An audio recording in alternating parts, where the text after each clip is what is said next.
Yeroo dhibee garaa kaasaa wantoota gochuu qabnu gurguddoo shan isinitti himu.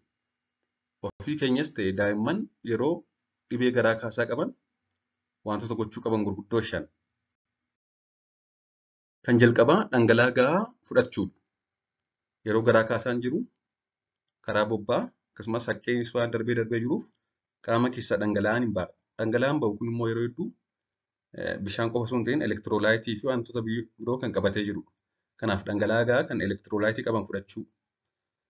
Yoo argame ORS yookaan lamlamii ishee jedhamu ishee mana yaalaati yookaan faarmaasiitii bitanii dhuguudha. Yoo hin jiru ta'e immoo yookaan bishaan ruuzii fa'a bishaan ruuziin itti affeelamee jalatti hafu bishaan isaa dhuguudha. Yookaan manumatti ORS qopheeffachuun ni danda'ama. Manumatti akkam goonee ORS qopheeffannoo inni bishaan liitirii tokko qopheeffannaa bishaan qulqulluu sanatti sukkaara maankiyaa shayii itti daballa akkasumas ashaboo walakkaa maankaa shayii itti daballa. Isa kana yoo waliin makne almost ORS wajjin wal fakkaata jechuudha. Isa kana dhuguudha. Malee bishaan burcuqqoomaan dhuguun bishaan qulqulluun sirrii miti. Sababni isaas elektiroolaayitii barbaachisu of keessaa hin qabu waan ta'eef. Egaa yeroo hedduu yeroo garaa kaasaan jiru kan daa'immanis ta'e nama guddaa miidhuu dhangala'aa qaama keenya keessaa bahudha. Kanaaf wanta kana dhuguudhaan bakka buusuu qabna. Garbiraan wantoota sukkaara qaban kanneen akka bunaa, alkoolii fi wantoota warshaatti qophaa'an kanneen akka juusii adda addaa fa'aa kana dhuguu dhiisuudha. Isaan kun kan caalu garaa kaasatti cimsu malee hin fooyyessani.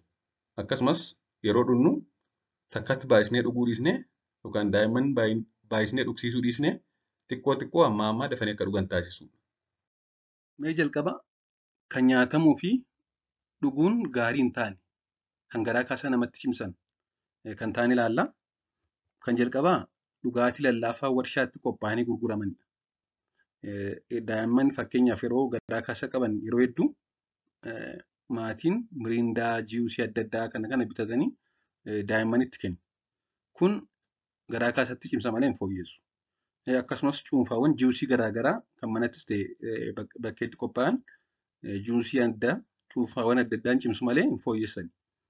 Shayiin, bunni kanneen kun amala dhangala'aa qaama keessaa baasuu waan qabaniif akka dhangala'aa immoo qaama keessaa dhumu akka namni diyaadireet ta'u taasisa waan ta'eef hin ta'u.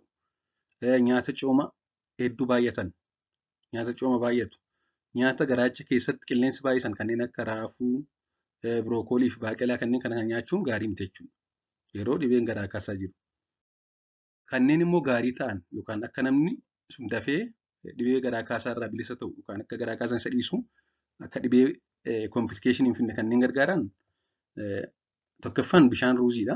Bishaan ruuziin itti danfee daa'immanis ta'e namni kamuu yeroo garaa kaasaa qabu dhuge akka ORS itti fayyada jechuudha. Dhangala'aa fi mineraalota adda addaa akkasumas kaaloorii sababa kana qaama keessaa bahee bakka buusa. Akkasumas shoorbaadha. Shoorbaa, ruuzii fi paastaa, itittuu aannanii, muuzii kan kana fakkaatan kun hedduu fayyadu. Keessumaa daa'immaniif ORS fi ziinkiin yeroo hundaa gorfama. Garaa kaasaan kan nama miidhu yoo dhangala'aan qaama keessaa dhume yeroo hedduu. Kanaaf kana bakka buusuuf immoo ORS dhugsiisuudha. Akkasumas ziinkii daa'immaniif kennuun baay'ee fayyada jechuudha. Waan dhaggeeffattaniif hedduu galatoomaa turtii gaarii. Dabalataanis egaa boqonnaa taasisuu, boqonnaa fudhachuu, rest, akkasumas hojii ciccimaa hojjechuu dhiisuu, akkasumas akka namatti immoo hin dabarre qulqullina eeggachuu, harka ofii sirriitti dhiqachuu, daa'immaniin talaalchisuu yookaan kittibaata fudhachiisuu. Yoo mana yaalaa geessuu qabnaa kan jedhudha qabxiin dhumaa. Daa'imni tokko yookaan namni guddaa tokko garaa kaasaa qabaate yoo mana yaalaa deemuu qaba. Tokko guyyaa 2 ol yoo irra ture.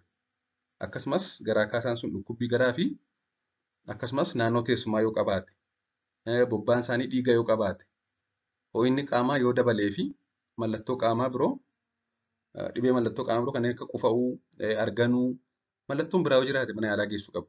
Akkasumas amma hin haqqisu yookaan ol deebisu taanaan waan isaan nyaatanis waan isaan dhuganis hin taa'u taanaan mana yaalaa geessuu qabu. Akkasumas mallattoolee dhangala'aan qaama keessaa akka irratti agarsiisan kanneen akka baay'ee dheebochuu, afaan nama goguu, halluun fincaanii baay'ee keelloo ta'e, hangi fincaanii xiqqaachuu, si'annaan qaamaa gad bu'uu, akkasumas hanga of wallaaluutti illee ga'uu danda'a. Dhangala'aan qaama keessaa yeroo irrataa deemu Mallattoon akkasii lafaan martoon fa'aa jira waan ta'eef yeroo akkas mana yaalaa geessu. Yoo waanuma salphaa ta'e immoo mallattooleen kun hin jiran yoo ta'e guyyaa tokko lama qofa yoo ta'e yeroo hedduu kan garaa kaasaa fidu vaayirasii waan ta'eef kanneen armaan olitti jedhe gochuudhaan fayyuu danda'a. Galatooma turtii gaarii.